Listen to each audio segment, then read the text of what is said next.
जिंदा चीज़ों की जो पहली खासियत है वो ये है कि they are made up of cells. जिंदा चीज़ें सेल से बनी हुई हैं, फिर भले ही वो हो एक सिंगल सेल या फिर billions of cells. Single cell की अगर हम एग्जांपल लें, एक बैक्टीरिया, और हम इंसान, हम में हैं बिलियंस ऑफ सेल्स। जिंदा चीज़ों की जो दूसरी खासियत है वो ये है कि दे हैव जेनेटिक मटेरियल। जिंदा चीज़ों के पास है जेनेटिक मटेरियल और इसका काम to store all the information of an organism. एक ऑर्गेनिज्म क्या होगा, कैसा होगा, ये पूरी इंफॉर्मेशन होती है जेनेटिक मटेरियल में। और उसकी जो क्लासिकल एग्जाम्पल है वो है डीएनए। जिंदा चीज़ों की जो तीसरी खासियत है वो ये है कि दे यूज़ और acquire energy. For example sunlight, पौधों को चाहिए सनलाइट एनर्जी के सोर्स पर के लिए। और हमें क्या चाहिए? हमें चाहिए प्लांट्स, हमें चाहिए animals as source of food, as source of energy. और ये एनर्जी हमें क्यों चाहिए? ये एनर्जी हमें चाहिए ग्रोथ के लिए, ये एनर्जी हमें चाहिए मोटिलिटी के लिए, मूवमेंट के लिए, ये एनर्जी हमें चाहिए रिप्रोडक्शन के लिए ताकि हम अपनी नस्ल को बढ़ा सकें। ये एनर्जी हमें चाहिए सेंस ऑफ स्मेल के लिए, आपके ये जो सेंसेस हैं इनके लिए भी एनर्जी ही चाहिए। Sense of smell, sense of touch. वो ये है कि जानदार बढ़ते हैं, ग्रोथ। एक छोटा बीज जो है वो बड़ा पेड़ बन जाए, एक छोटी मछली बड़ी मछली बन जाए, एक बच्चा या बच्ची बड़ा होकर मर्द या औरत बने। जाहिर बात है कि ये एक एनर्जी कंज्यूमिंग प्रोसेस है, ग्रोथ, और उसके लिए चाहिए एनर्जी, जो कि हम कह चुके हैं।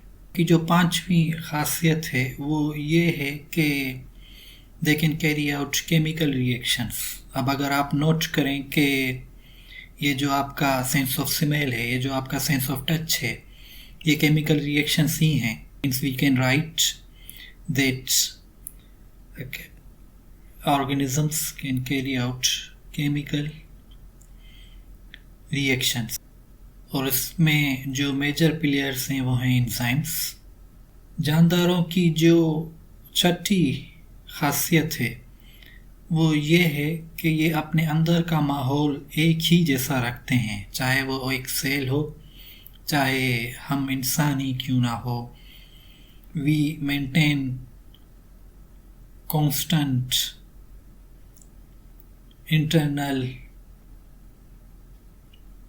इन्वायरमेंट।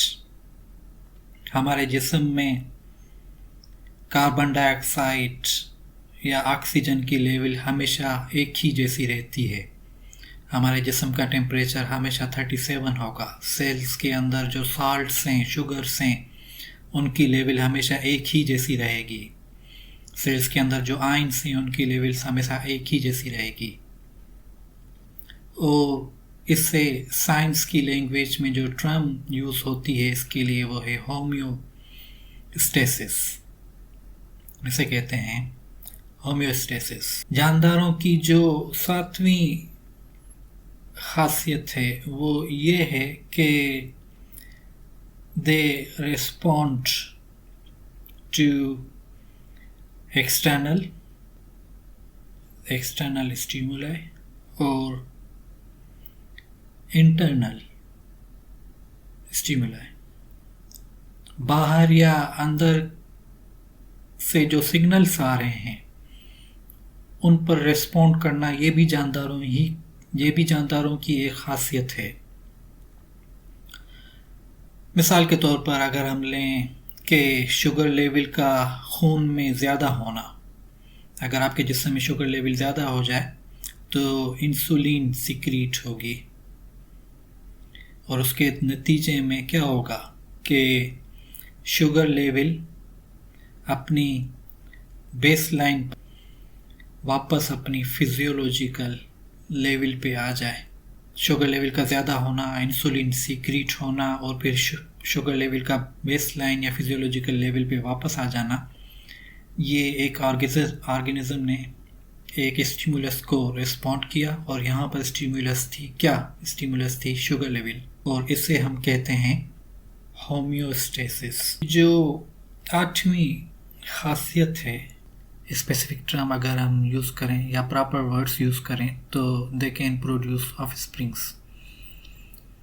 एक बैक्टीरिया से एक बैक्टीरिया होगा, एक पौधा दूसरे पौधे को जन्म देगा, या फिर एक जानवर अपने ही जैसे बच्चे पैदा करेगा। तो ये थी जानदारों की खासियतें। से बुनियादी ज़रा है किसी भी चीज़ का, वो है atom.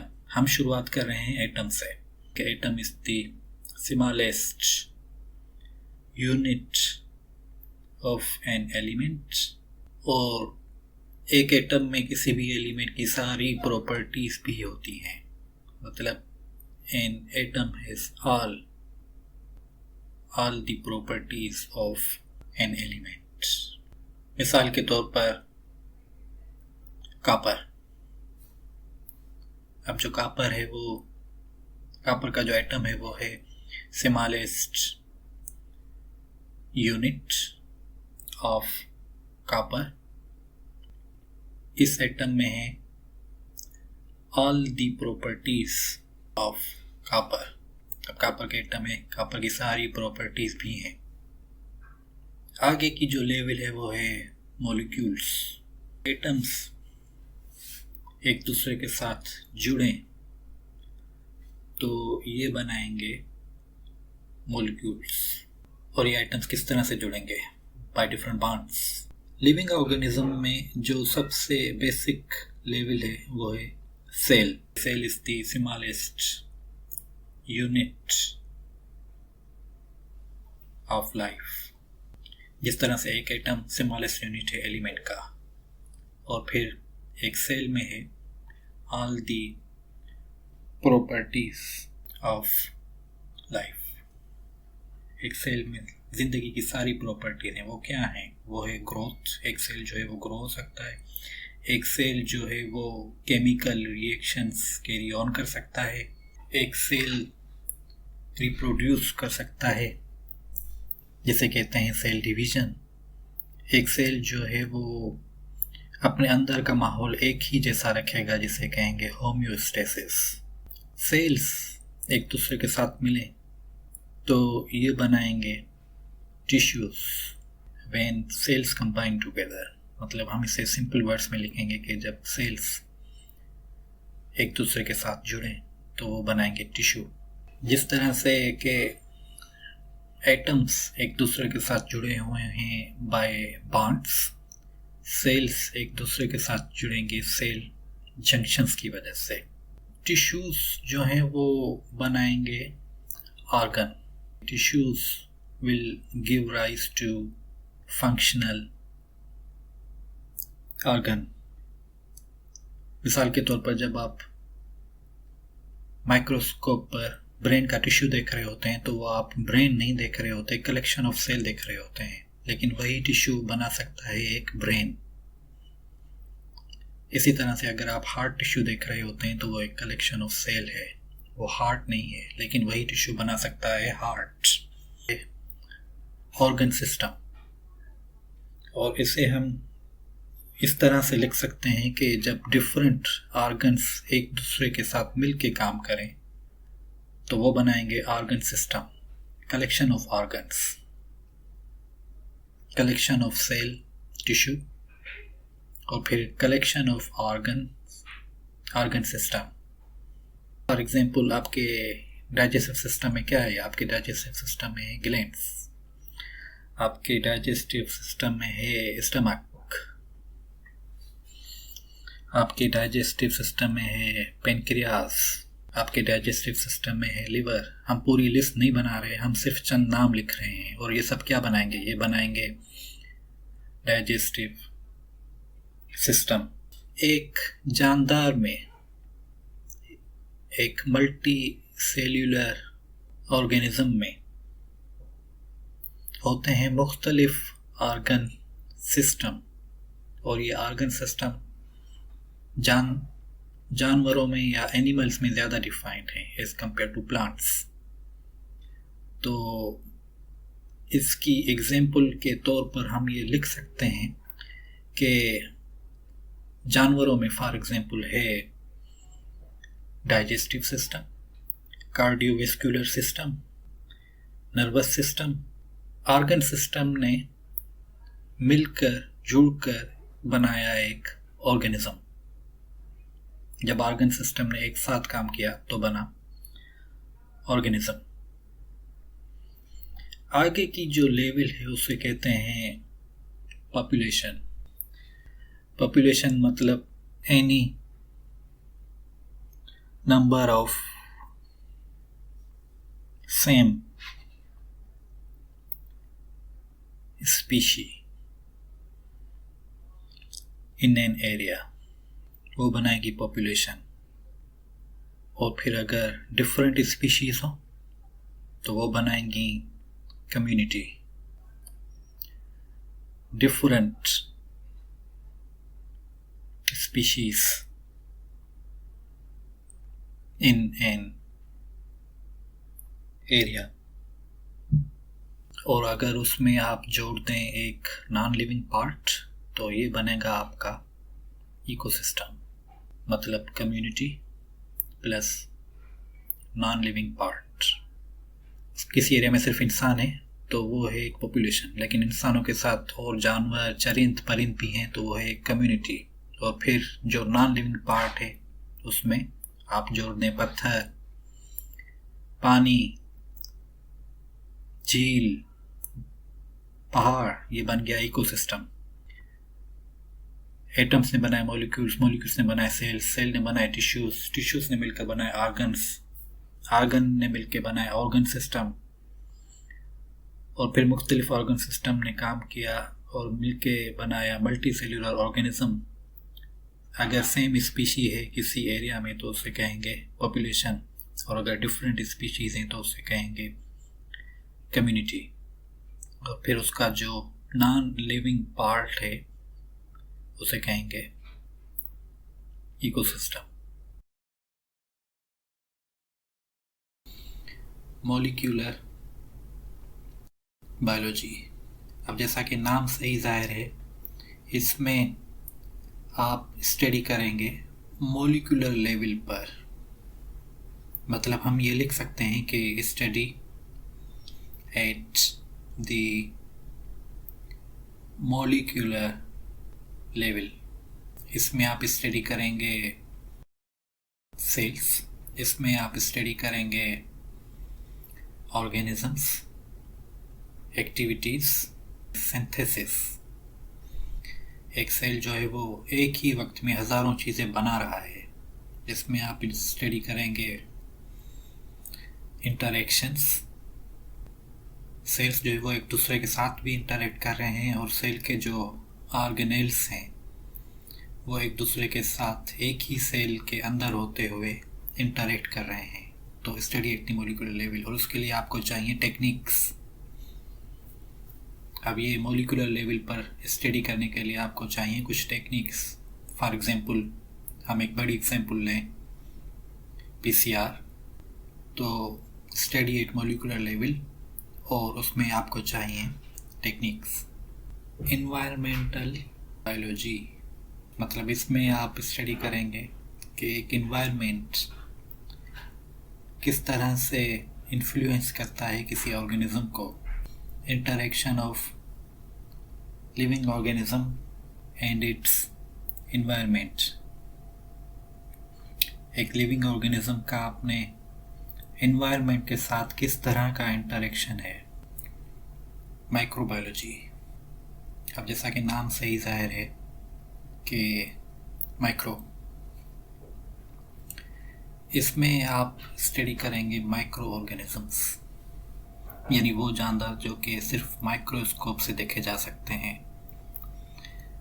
The organisms that can only be seen by microscope। एक बहुत बड़ी फील्ड है माइक्रोबायोलॉजी, जिंदा चीज़ों की, वो जिंदा चीज़ें जो कि सिर्फ माइक्रोस्कोप से देखी जा सकती हैं, उनकी तादाद बहुत ही ज़्यादा है। और इसमें आप क्या पढ़ेंगे, इसमें आप पढ़ेंगे फॉर एग्जांपल बैक्टीरिया, बैक्टीरिया के बारे में स्टडी। इसमें आप पढ़ेंगे प्रोटोजोआ के बारे में, इसमें आप पढ़ेंगे माइकोलॉजी। पानी हमारी ज़िंदगी का बहुत अहम हिस्सा है। और मीठा पानी, मीठे पानी की स्टडी को हम कहते हैं फ्रेश वाटर बायोलॉजी। इसमें आप पढ़ेंगे physical and chemical parameters of fresh water and it's organisms. उसके जो ऑर्गेनिजम्स हैं, उसकी जो लाइफ है, उसके बारे में भी आप फ्रेश वाटर बायोलॉजी ही में पढ़ेंगे। It's life. मेरीन बायोलॉजी, जिस तरह से फ्रेश वाटर बायोलॉजी में आपने पढ़ा physical and chemical parameters of fresh water, इसी तरह से मेरीन बायोलॉजी में आप पढ़ेंगे again physical and chemical parameters of sea या फिर सी लाइफ। और ये बात समझ में भी आती है कि जो समंदर है वो इस प्लेनेट अर्थ का तकरीबन 70% सरफेस कवर कर रहा है और उसमें ज़िंदा चीज़ों की एक बहुत बड़ी पॉपुलेशन रहती है। तो मेरीन बायोलॉजी भी एक बहुत बड़ी फील्ड है। एक और शाख है बायोलॉजी की, वो है पैरासिटोलॉजी। इसमें आप पढ़ेंगे interaction of parasites with host, कि एक पैरासाइट अपने होस्ट के साथ किस तरह से इंटरेक्ट करता है। इसमें आप पढ़ेंगे life cycle of parasites, transmission, mode of transmission of parasites, के पैरासाइट्स जो वो किस तरह से ट्रांसमिट होते हैं। फॉर एग्जांपल, जब हमें ये पता चला कि प्लाज्मोडियम की वजह से मलेरिया होता है और ये प्लाज्मोडियम मच्छर की वजह से स्प्रेड होता है, तो ये एक बहुत बड़ी इंफॉर्मेशन थी उस टाइम पर इंसान ज़ात के लिए। तो पैरासिटोलॉजी में आप यही पढ़ेंगे, पैरासाइट्स, उनकी लाइफ साइकिल, उनका ट्रांसमिशन। उसके बाद अगर आप टेक्नोलॉजी भी यूज़ करें बायोलॉजी के साथ साथ, तो उसे कहेंगे bio technology, use of technology, या फिर इंजीनियरिंग। तो ये आपकी फील्ड हो गई बायोटेक्नोलॉजी। इसमें आप स्टडी करेंगे प्रॉब्लम्स, इंसान ज़ात को कौन कौन से प्रॉब्लम्स हैं और आप उन्हें सॉल्व करने की कोशिश भी करेंगे। You will study and solve the problems. और बायोटेक्नोलॉजी जो है वो यूज़ होती है मैन्युफैक्चरिंग में। आप प्रोडक्ट्स बनाएंगे, आप सर्विसेज देंगे, ये आपकी फील्ड हो गई बायोटेक्नोलॉजी। और इसमें आप क्या यूज़ करेंगे, इसमें आप यूज़ करेंगे ऑर्गेनिजम्स, इसमें आप यूज़ करेंगे एंजाइम्स, सोशल बायोलॉजी। इसमें आप स्टडी करेंगे क्या, इसमें आप स्टडी करेंगे social interactions, social behaviours of living organisms. आप जिंदा चीज़ों के बारे में, उनका जो सोशल समाजी रवैया है, उनके बारे में स्टडी करेंगे। मिसाल के तौर पर बच्चों को पालना, उन्हें खाना खिलाना, उनकी हिफाजत करना, ये एक बिहेवियर है। आप देखें ये हर ऑर्गेनिज्म में है, परिंदों में भी है, इंसानों में भी है, मैमल्स में, ये सब में है। कुछ बिहेवियर्स होते हैं इनहेरिटेड और कुछ बिहेवियर्स होते हैं इंड्यूस्ड। कुछ बिहेवियर्स हम में होते हैं जीन्स में, जिन्हें हम कहेंगे इनहेरिटेड बिहेवियर्स, और कुछ बिहेवियर्स हम सोसाइटी से सीखते हैं, समाज से सीखते हैं, उसे कहेंगे इंड्यूस्ड। उन बिहेवियर्स को कहेंगे इंड्यूस्ड। ह्यूमन बायोलॉजी, फिर जो है वो नाम से ही जाहिर है कि इसका जो सारा फोकस होगा वो होगा इंसानों पर, इंसान ज़ात पर, इंसानों की बायोलॉजी। और इसमें आप क्या पढ़ेंगे? इसमें आप सब कुछ पढ़ेंगे कि इंसानों की एनाटॉमी क्या है, इंसानों की फिजियोलॉजी के बारे में। और ये पढ़ते पढ़ते आप पढ़ेंगे कि हेल्थ के बारे में भी आप इसी में पढ़ेंगे।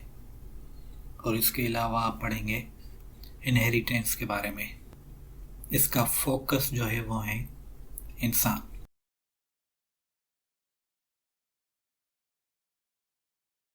अब शुरू में जो जानदार थे, लिविंग ऑर्गेनिजम्स, वो तकसीम किए जाते थे दो बड़े बड़े किंगडम्स में, और उन्हें कहते थे, वो जो डिवीज़न थी वो थी या तो जानवर या फिर वो डिवीज़न थी प्लांट्स की। लेकिन फिर 1866 में एक थे जर्मन साइंटिस्ट अर्नस्ट हैकेल। इन्होंने ये सजेस्ट किया कि एक और किंगडम होना चाहिए जिसका कि नाम रखा जाए प्रोटिस्टा। इन्होंने इसलिए सजेस्ट किया कि there are some organisms which are neither plant nor animals, कि कुछ यहाँ पर ऑर्गेनिजम्स हैं जो कि ना तो हैं प्लांट्स और ना ही हैं एनिमल्स, जैसे कि बैक्टीरिया, जैसे कि यूक्लिना। अब ये तो ना तो प्लांट्स हैं ना ही एनिमल्स हैं। उसके बाद 1967 में एक फ्रेंच साइंटिस्ट एडवर्ड, इन्होंने एक दो ज़बरदस्त टर्म सजेस्ट की।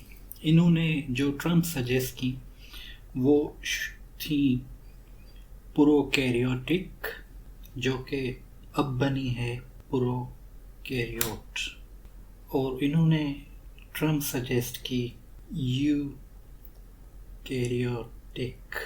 जो कि अब बनी है यूकैरियोट। प्रोकैरियोट मतलब न्यूक्लियस होने से पहले, before any nucleus. Eukaryote means true nucleus, nucleus होते हुए।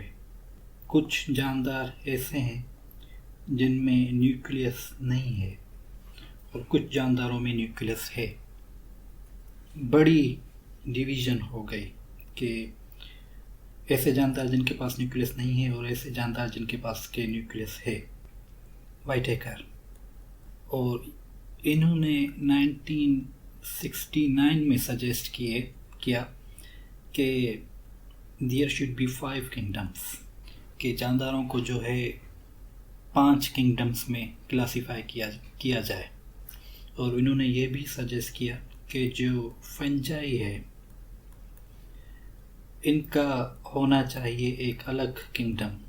दी fungi should have separate kingdom, क्योंकि जो पहले फंजाई था,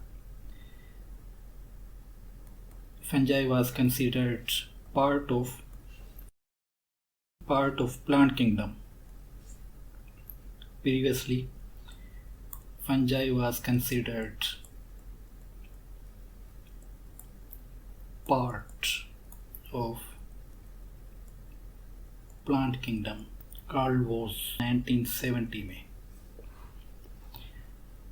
इन्होंने ये सजेस्ट किया कि जो बैक्टीरिया हैं वो हैं दो तरह के, आर्क बैक्टीरिया, यू बैक्टीरिया। और इनका फ़र्क क्या था? इनका फ़र्क ये था कि जो आर्की बैक्टीरिया हैं वो यूज़ करते हैं different chemicals as source of energy. तो इन्हें कहते हैं कीमो सिंथेटिक्स, या they can carry out chemosynthesis। और जो यू बैक्टीरिया हैं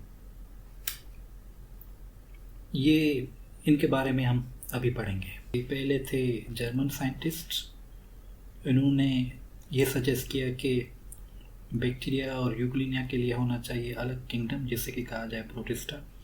फिर आए फ्रेंच साइंटिस्ट एडवर्ड, इन्होंने ये सजेस्ट किया, इन्होंने जो टर्म सजेस्ट की वो थी प्रोकैरियोटिक और यूकैरियोटिक, के जो है कुछ जानदारों के पास न्यूक्लियस है और कुछ जानदारों के पास न्यूक्लियस नहीं है। और फिर आपके पास आए वाइटेकर, इन्होंने जो है वो 5 किंगडम सजेस्ट किए कि जानदारों के होने चाहिए 5 किंगडम। और जो कार्ल वोल्स थे, इन्होंने फिर बिल्कुल बैक्टीरिया ही को 2 क्लासेस में तकसीम किया, आर्की बैक्टीरिया और यू बैक्टीरिया। अब हम पढ़ेंगे जल्दी से किंगडम्स के बारे में कि किंगडम्स कौन कौन से हैं। प्रोकैरियोटिक या प्रोकैरियोट्स, इसमें आपके पास हैं 2 डिविजन्स बैक्टीरिया की, जो कि हम पढ़ चुके, जो कि हम कह चुके। मतलब हम लिख सकते हैं कि they are chemosynthetic or they can carry out chemosynthesis, या फिर कुछ हैं जो कि फोटोसिंथेसिस भी कर सकते हैं। Some can carry out photosynthesis. कुछ हैं parasites, they don't have any nucleus. और इन जानदारों में है बैक्टीरिया। आपके पास जो दूसरा किंगडम है प्रोटिस्टा, जो कि सजेस्ट किया जर्मन बायोलॉजिस्ट अर्नस्ट ने, उसमें है यूनिसेल्युलर ऑर्गेनिजम्स और इनके पास है न्यूक्लियस, दे आर यूकैरियोट्स। इनमें कुछ हैं पैरासाइट्स, आपका प्लाज्मोडियम इसी में आता है। इसके अलावा इसमें हैं अल्जी, इसमें हैं स्लाइम मोल्ड्स। ये हैं सोर्स ऑफ ऑक्सीजन, ये ऑक्सीजन पैदा करते हैं। ये प्लेनेट अर्थ पे ऑक्सीजन का एक अच्छा खासा सोर्स है फंजाई। और फंजाई किंगडम है यूकैरियोटिक, ये दूसरों पर दारोमदार रखते हैं अपने खाने के लिए। तो ये हैं हेटेरोट्रोप्स और ये अपना खाना करते हैं absorb by Haifa. Haifa can infiltrate food and absorb nutrients। ये हैं जो फंजाई हैं, ये हैं डिकम्पोजर्स, ये डिकम्पोज करते हैं। और ये हैं पैरासाइट्स, ये पैरासाइट्स भी हैं, प्लांट है। ये हैं यूकैरियोट्स, इनके पास न्यूक्लियस है और इनके पास है सेल वॉल, जो कि बनी हुई है सेल्यूलोज से। ये हैं प्राइमरी प्रोड्यूसर्स, इस प्लेनेट अर्थ पर जो सबसे ज़्यादा फूड प्रोड्यूस करने वाले ऑर्गेनिजम्स हैं वो प्लांटें हैं। ये दूसरों पर दारोमदार नहीं रखते, ये अपना खाना खुद बनाते हैं। तो इसे हम कहते हैं ऑटोट्रॉप्स। और ये भी हैं source of oxygen. Planet earth पर जो ऑक्सीजन का सोर्स है, जो सबसे बड़ा सोर्स है ऑक्सीजन का, वो प्लांट्स हैं। और ये हम देखेंगे आगे कि जो ऑक्सीजन थी वो इस बात की वजह बनी कि इस प्लेनेट अर्थ पर डिफरेंट लाइफ फॉर्म्स इवॉल्व हो सकें। किंगडम एनिमालिया इसमें भी हैं यूकैरियोट्स। इनके पास है न्यूक्लियस, इनके सेल में है न्यूक्लियस। ये अपना खाना खुद नहीं बना सकते, तो ये हैं हेट्रोट्रॉप्स। ये दूसरों पर दारोमदार रखते हैं खाने के लिए। और इनके पास है वेल डिफाइंड ऑर्गन सिस्टम। क्योंकि ये दूसरों पर दारोमदार रखते हैं खाने के लिए, तो या तो ये हैं हार्बीवोर्स या फिर ये हैं carnivores. Prokaryote, protista, fungi, Plantae और एनिमालिया। अगर हम देख भी लें तस्वीर, तो आपके पास हैं बैक्टीरिया जो कि है प्रोकैरियोटिक। आपके पास है प्रोटिस्टा, और ये है जार्डिया। इसके पास हैं 2 न्यूक्लियस। ये पहला यूनिसेल्युलर ऑर्गेनिज्म है जिसके पास है 2 न्यूक्लियस। आपके पास है फंजाई, आपके पास है एनिमालिया, और आपके पास है प्लांट्स।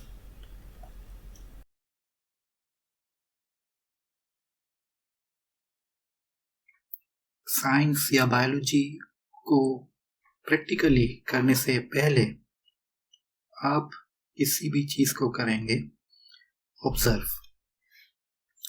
और जब आप किसी भी चीज़ को ऑब्जर्व करेंगे तो जाहिर बात है कि आप पूछेंगे कुछ सवाल। First you will observe something and then you will ask some question, और फिर आप कुछ न कुछ देंगे हाइपोथेसिस। मिसाल के तौर पर, इसकी मिसाल हम अभी से ही ले लेते हैं कि 1928 में एक साइंटिस्ट थे फ्लेमिंग। इन्होंने ये नोट किया कि एक मोल्ड जब कंटेमिनेट करता है एक बैक्टीरियल कल्चर को, तो बैक्टीरिया ग्रो नहीं होता उस मोल्ड की कंटेमिनेशन के आसपास। तो ये थी इनकी ऑब्जर्वेशन। ये जो फ्लेमिंग साइंटिस्ट थे, इन्होंने एक हाइपोथेसिस दी कि mould prevents growth of bacteria, कि जो मोल्ड है वो इस बात का सबब बनता है कि बैक्टीरिया ग्रो ना हो। ये है एक स्टेटमेंट। जो हाइपोथेसिस है वो है एक स्टेटमेंट, एक बयान है हाइपोथेसिस, या फिर हाइपोथेसिस है एक प्रेडिक्शन। और फिर ये जो हाइपोथेसिस है, ये जो स्टेटमेंट है या फिर ये जो प्रेडिक्शन है, this should be tested by experiments. अब ये जो हाइपोथेसिस है ये एक्सपेरिमेंट्स के जरिए टेस्ट होगी। और यहाँ पर जो हमारी मिसाल है, ये जो हाइपोथेसिस थी, ये एक्चुअली टेस्ट की गई। कुछ साल लगे और यहाँ पर लगे 10 साल, और नतीजा ये मिला कि हाँ, पेनिसिलिन डिस्कवर हुई। जब आपने एक हाइपोथेसिस दी और आपकी हाइपोथेसिस एक्सपेरिमेंट्स के जरिए टेस्ट भी हुई, तो आपके पास होगा एक रिजल्ट। ये हो सकता है कि आपकी हाइपोथेसिस को सपोर्ट करे, हो सकता है कि जो आपने हाइपोथेसिस दी वो सही हो, या फिर रिजल्ट के नतीजे में जो हाइपोथेसिस थी वो गलत साबित हुई, हाइपोथेसिस प्रूव्ड रॉन्ग। या फिर रिजल्ट ये भी हो सकता है कि you can generate new hypothesis, आप जो है वो कुछ अलग ही हाइपोथेसिस दे सकते हैं। आगे चलकर आपके ये जो रिजल्ट्स हैं, आपका ये जो हाइपोथेसिस है, ये एक्यूमुलेट होके बनाएगी एक थ्योरी। आपने कुछ हाइपोथेसिस दी जो कि एक्सपेरिमेंट से टेस्ट हुई, और फिर आपने एक थ्योरी सजेस्ट की। मतलब हम यूं लिख सकते हैं कि जो थ्योरी है, this is the essence different और ऑल हाइपोथेसिस। जो भी हाइपोथेसिस सामने आई, उनके जो भी रिजल्ट्स निकले, उनका एक निचोड़ वो थ्योरी है। और ये जो हाइपोथेसिस थे, these all were tested by experiments। ये सारे हाइपोथेसिस ऐसे ही सही या गलत साबित नहीं हुए, इनके लिए एक्सपेरिमेंट्स किए गए। मिसाल के तौर पर अगर हम थ्योरी की एग्जांपल लें तो हमारे पास है सेल थ्योरी। सेल थ्योरी में जो है वो 3 बातें हैं कि सारे जानदार जो हैं वो सेल से बने हुए हैं, organisms are made up of cells. Cell theory में ये भी है कि जो है सेल है एक basic unit of structure and function. Cell is basic unit of structure organisation. अब ये जो बातें हैं ये एक्सपेरिमेंट से साबित हुई। और सेल थ्योरी में ये भी है कि जो सेल्स हैं वो पहले मौजूद सेल से ही बनते हैं। Cells arise from pre existing cells. मतलब अब अगर आप इसमें गौर करें तो गौर करने की बात यह है कि एक थ्योरी जो है वो चीज़ों को सिंपल करती है, हमारी अंडरस्टैंडिंग को सिंप्लीफाई करती है। A theory will simplify our understanding। Hypothesis भले ही पेचीदा हो, एक्सपेरिमेंट्स भले ही पेचीदा हो, लेकिन एक थ्योरी के नतीजे में हमारी जो अंडरस्टैंडिंग थी वो हो गई सिंपल। जब आप कोई चीज़ ऑब्जर्व करते हैं, सवाल पूछते हैं, हाइपोथेसिस देते हैं या स्टेटमेंट देते हैं, तो ये सब क्या है? ये सब हैं सोच, थॉट्स। जो थॉट प्रोसेस है वो है 2 तरह का। साइंटिस्ट ने ये जो थॉट प्रोसेस है उसे डिवाइड किया है 2 इकसाम में। Thought process is divided into 2 types। Deductive reasoning. Deductive reasoning में क्या होता है कि आपके पास इंफॉर्मेशन पहले से ही होती है और फिर आप उस इंफॉर्मेशन की बेस पे अपना एक कंक्लूजन निकालते हो। यू ऑलरेडी हैव इंफॉर्मेशन, आपके पास एक इंफॉर्मेशन पहले से ही है, और फिर you base your conclusion or draw your conclusion from that information। You base your conclusion on that information। मिसाल के तौर पर आपके पास एक इंफॉर्मेशन ये है कि सारे परिंदों के पास हैं पर। All birds have wings। आपके पास एक इंफॉर्मेशन ये है कि जो चिड़िया है उसके पास भी पर हैं। Sparrow has wings। तो आप ये कंक्लूजन निकाल सकते हैं कि जो चिड़िया है वो है एक परिंदा, स्पैरो इज बर्ड। तो इसे एक बार और देख लें। आपके पास एक इंफॉर्मेशन है कि सारे परिंदों के पास पर हैं, चिड़िया के भी पर हैं। तो एक कंक्लूजन ये निकलता है कि जो चिड़िया है वो है एक परिंदा। आपके पास थी एक जनरल इंफॉर्मेशन और आपने जो कंक्लूजन निकाला वो था स्पेसिफिक, और हमारे केस में जो स्पेसिफिक बात है वो है चिड़िया। आपके पास थी जनरल इंफॉर्मेशन अगेन, और आपने जो नतीजा निकाला वो था स्पेसिफिक, और यहाँ पर भी जो स्पेसिफिक है वो है चिड़िया। हम आम तौर पर परिंदों की बात नहीं कर रहे, हम खास तौर पर चिड़िया की बात कर रहे हैं। एक और बात अगर आप इसमें देखें कि you are seeing a pattern,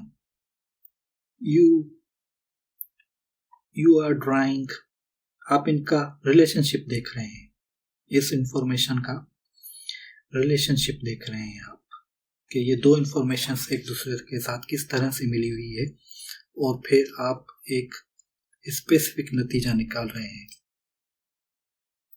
अब हम बात करेंगे इंडक्टिव रीजनिंग की। Let's talk about inductive reasoning.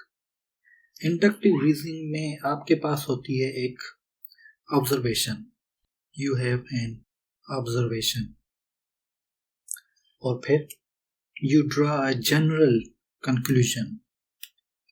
जो डिडक्टिव रीजनिंग थी उसमें जो कंक्लूजन थी वो थी स्पेसिफिक, और इंडक्टिव रीजन में जो आपकी कंक्लूजन होगी वो होगी जनरल। इसकी हम एक एग्जांपल देख ही लेते हैं। आपके पास फिर हम इस चिड़िया ही की एग्जांपल लेंगे कि अगर आप ये कहें कि चिड़िया के पर हैं, स्पैरो हैव विंग्स, और आप फिर ये भी कहें कि जो चिड़िया है वो है एक परिंदा,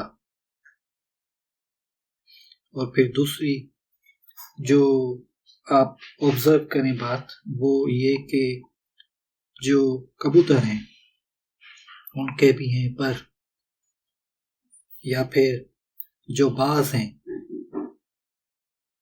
उनके भी हैं पर, और कबूतर और बाज ये भी हैं परिंदे। तो आप क्या इसमें से जनरल कंक्लूजन निकाल सकते हैं? इसका आप जनरल कंक्लूजन ये निकाल सकते हैं कि ऑल बर्ड्स हैव विंग्स। ये हो गया आपका जनरल कंक्लूजन। आप किसी एक परिंदे की बात नहीं कर रहे, आप सारे परिंदों की बात कर रहे हैं।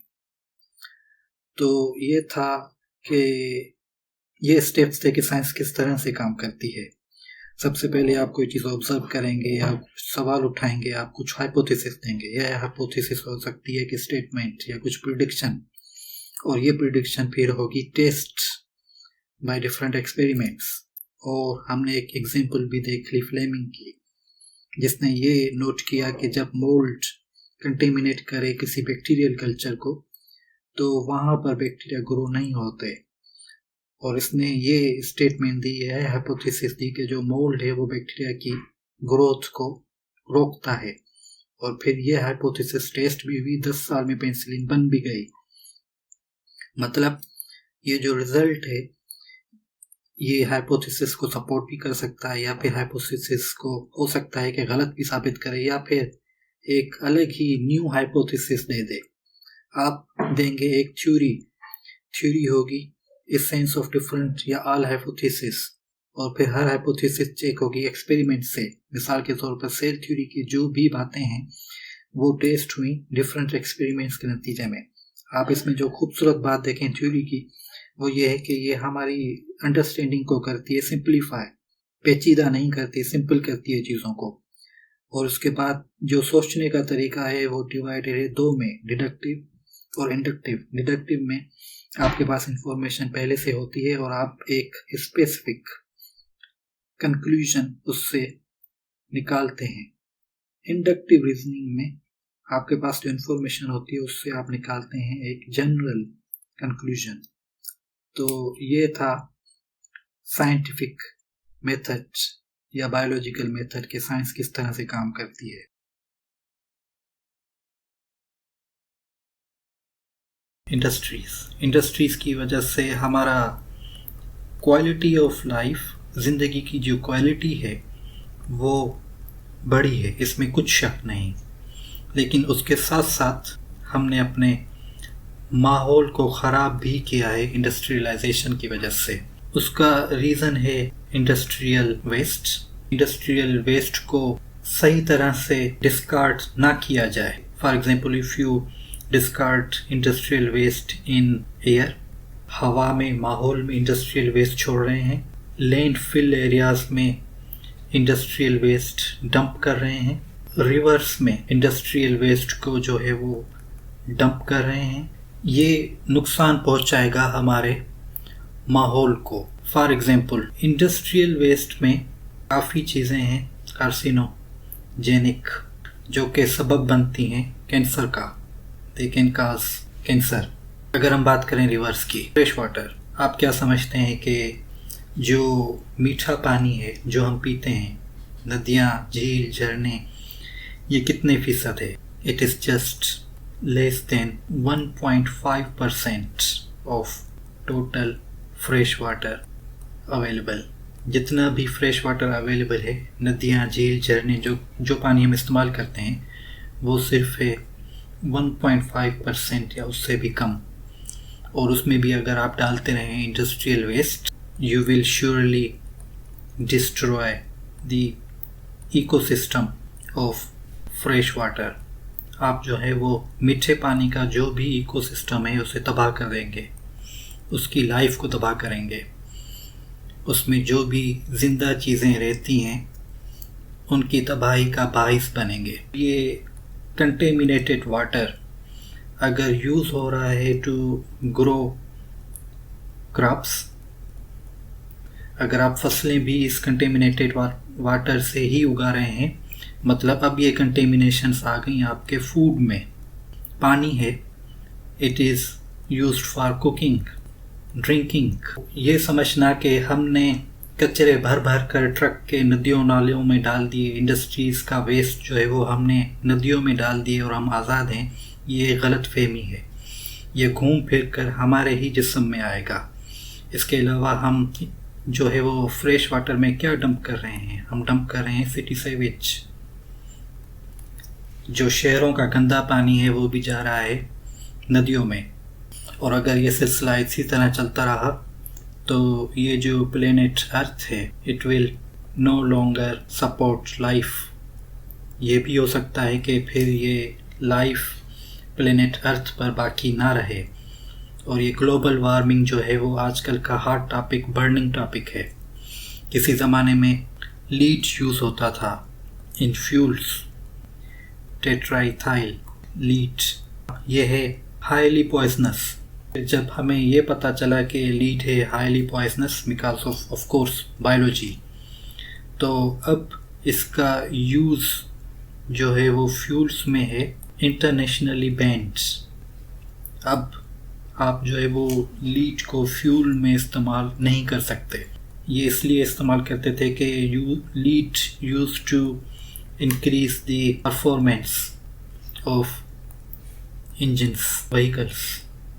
तो एक तो बात ये हो गई कि बायोलॉजी की वजह से हमें पता चला कि चीज़ें टॉक्सिक हैं और हमने उन पर बैन लगाया।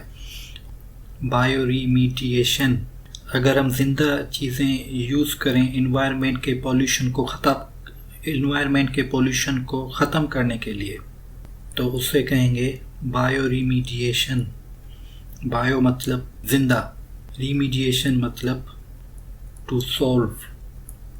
If you use living organisms to get rid of pollutants, माहौल में जो भी चीज़ें पोल्यूशन फैला रही हैं उन्हें ख़त्म करने के लिए ज़िंदा चीज़ों का इस्तेमाल।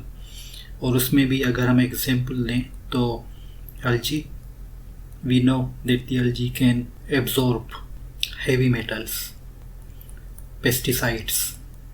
algae पेस्टिसाइड्स को भी एब्जॉर्ब कर सकता है और इस प्रोसेस को कहते हैं chemisorption, a process by which algae absorbs heavy metals और पेस्टिसाइड्स।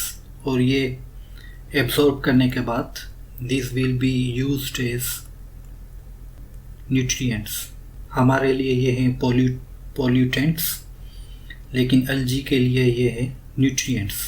तो ये था एक बैकग्राउंड कि हम किस तरह से वेस्ट फैला रहे हैं।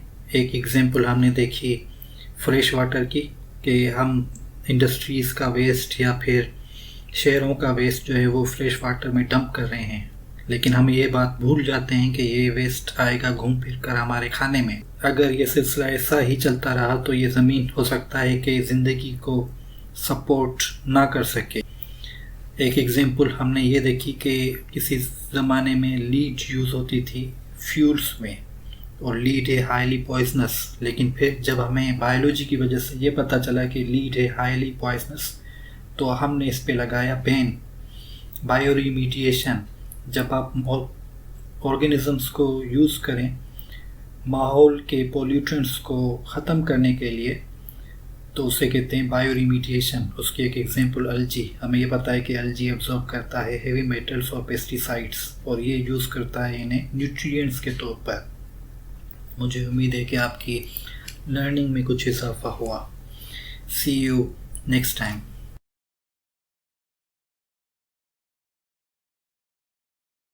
Quality of life has increased.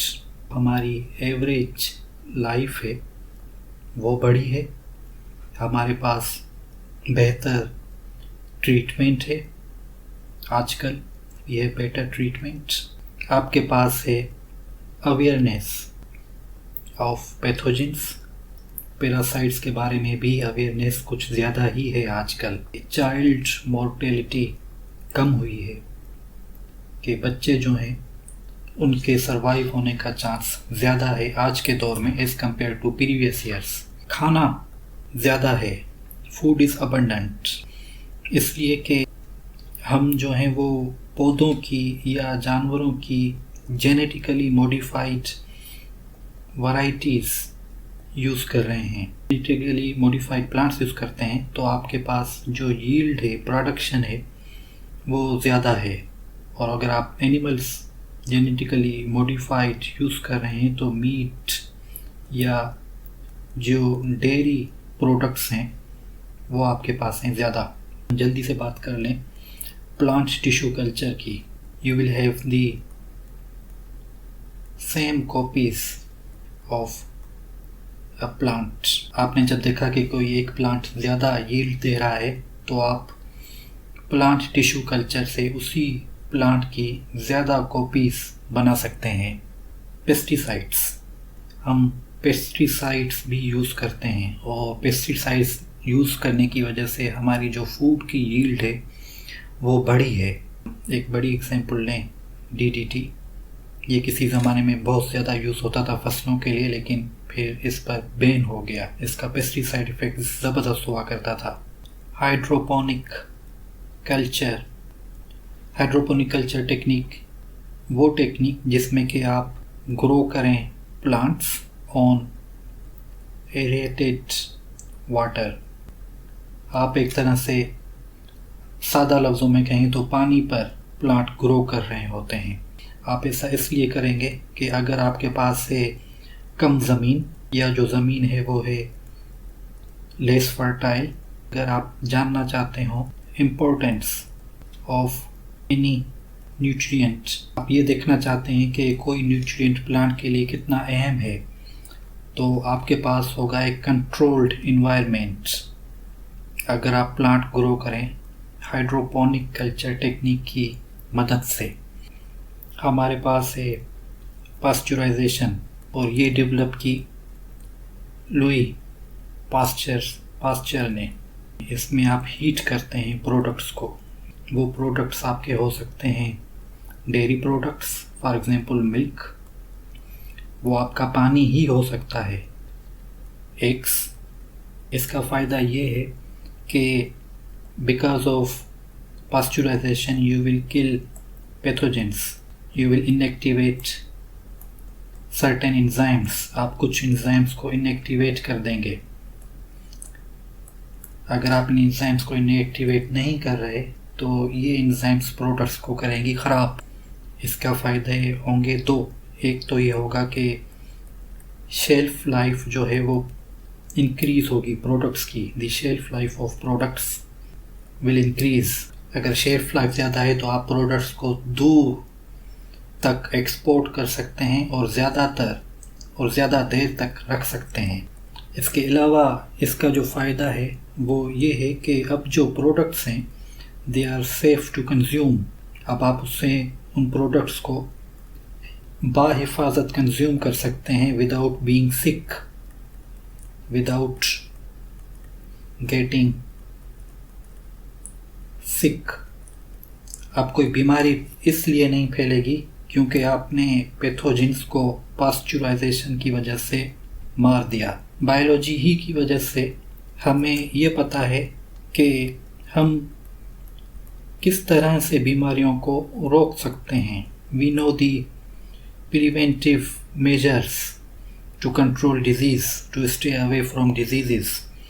और इसमें जो बड़ी बड़ी एग्जांपल हम लें HIV की, हमें यह पता है कि HIV जो है वो फैलता है यूज्ड सिरिंजेस से, ये फैलता है अनप्रोटेक्टेड सेक्सुअल एक्टिविटी से, ये फैलता है ब्लड ट्रांसफ्यूजन से। अगर ब्लड बग़ैर चेक किए, बग़ैर स्क्रीनिंग किए ट्रांसफ्यूज़ किया जाए तो उसकी वजह से HIV फैलता है। अगर हम इन सारी चीज़ों से परहेज़ करें तो हमें HIV होने के चांसेस कम हैं। रिसेंट एग्जांपल ने कोविड की, हमें ये पता है कि Covid spreads because of breathing droplets.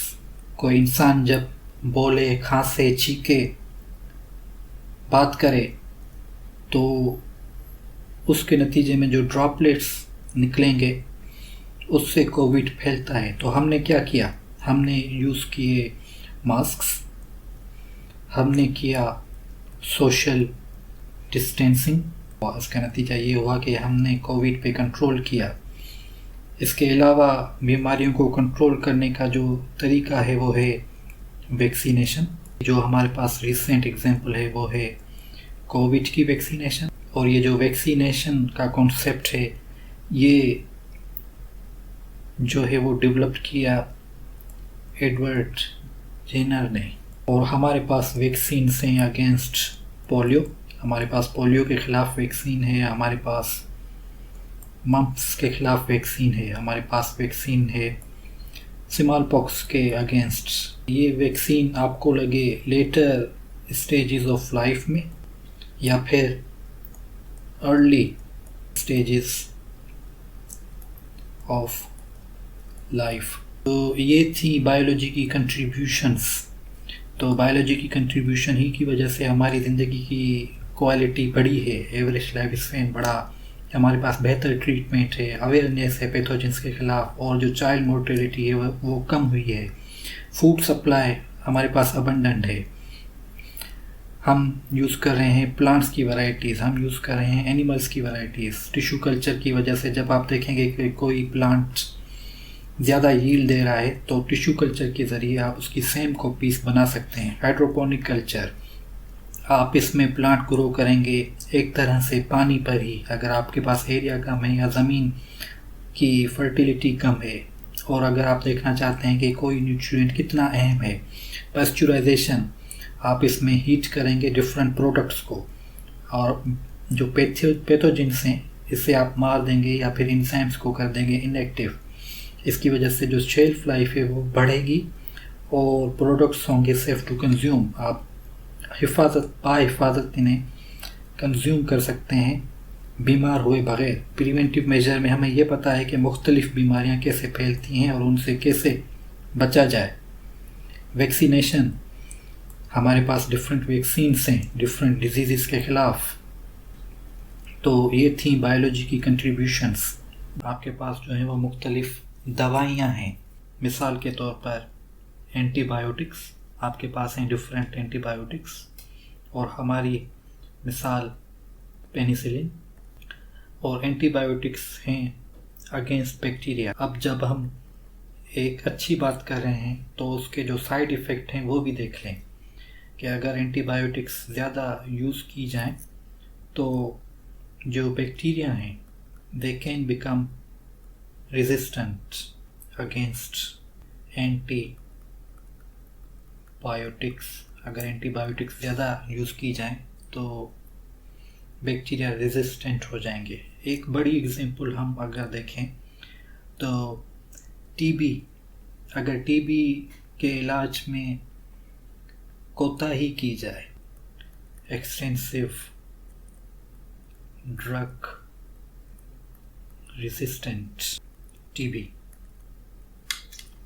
इसे लिखते हैं XDRTB,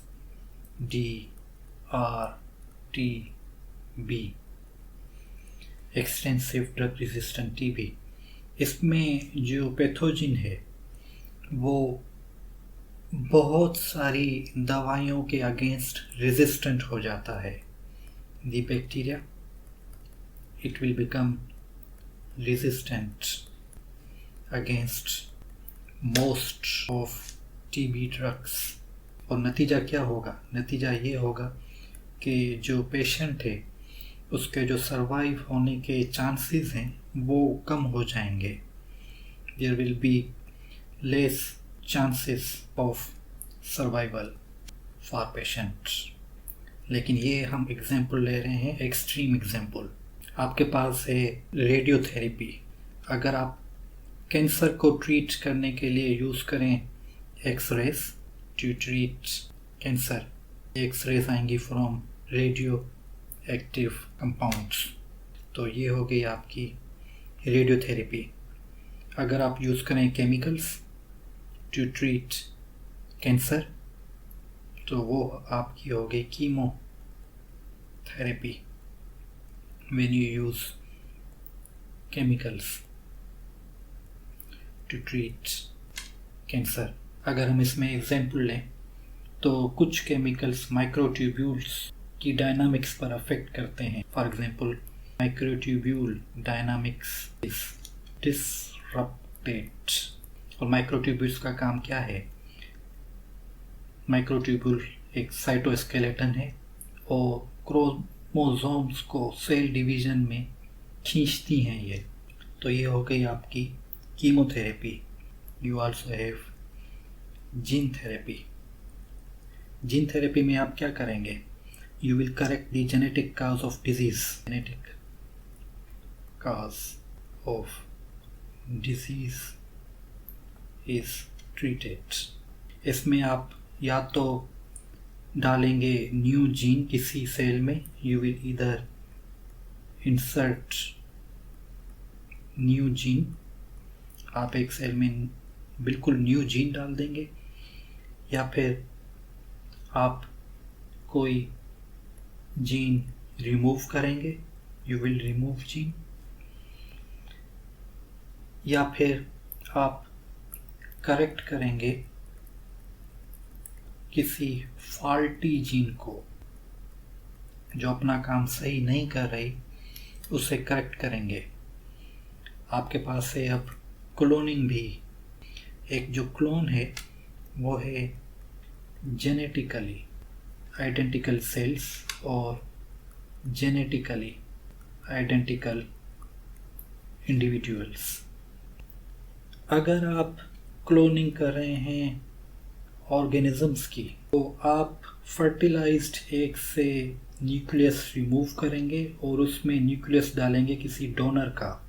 remove nucleus from fertilised egg. आप एक फर्टिलाइज्ड एग से न्यूक्लियस रिमूव करेंगे और उसमें आप डालेंगे न्यूक्लियस फ्रॉम डोनर, और फिर ये जो एग है इसे आप दोबारा से डालेंगे वोम्ब में। You will place the egg back ताकि ये एक ग्रो होकर एक इंडिविजुअल बन सके। और उसमें हमारे पास एक एग्जाम्पल, जो सबसे पहला जानवर क्लोन किया गया वो थी एक शीप, वो एक भेड़ थी जिसे कहा गया डॉली। आप क्लोन कर सकते हैं एक या ज़्यादा जीन को भी। और अगर हम एग्जाम्पल लें सिंगल जीन की, मिसाल के तौर पर अगर आप क्लोन करें insulin gene in bacteria, bacteria will synthesise insulin, और ये इंसुलिन आप हार्वेस्ट करके मार्केट में ला सकते हैं टू ट्रीट डायबिटीज़। और सिर्फ बैक्टीरिया क्यों, आप इंसुलिन की जीन को क्लोन कर सकते हैं प्लांट्स में। You can clone insulin gene in plants, in yeast. तो ये थी बायोलॉजी की कंट्रीब्यूशन। बायोलॉजी की वजह से हमारे पास हैं डिफरेंट ड्रग्स अगेंस्ट बैक्टीरिया, हमारे पास हैं रेडियोथेरेपी, कीमोथेरेपी, क्योंकि अब हमें चीज़ों के बारे में पता है। जीन थेरेपी, अगर हमें ये पता चले कि कौन सी जीन फॉल्टी है, हम उसे निकाल सकते हैं, हम न्यू जीन डाल सकते हैं, हम एक ख़राब जीन को सही कर सकते हैं। क्लोनिंग, अगर एक पूरा ऑर्गेनिज्म क्लोन करना है तो किसी फर्टिलाइज एग से न्यूक्लियस रिमूव कर दो, उसमें किसी डोनर का न्यूक्लियस डाल के एग को दोबारा से वोम में डाल दो और एक ऑर्गेनिज्म डेवलप हो जाएगा। अगर आप सिंगल जीन क्लोन कर रहे हैं तो उसकी हम एक एग्जांपल ले रहे हैं इंसुलिन। आप इंसुलिन को क्लोन कर सकते हैं बैक्टीरिया में, और फिर जब बैक्टीरिया इंसुलिन बना ले तो आप इंसुलिन को लेकर डायबिटीज़ की ट्रीटमेंट में यूज़ कर सकते हैं।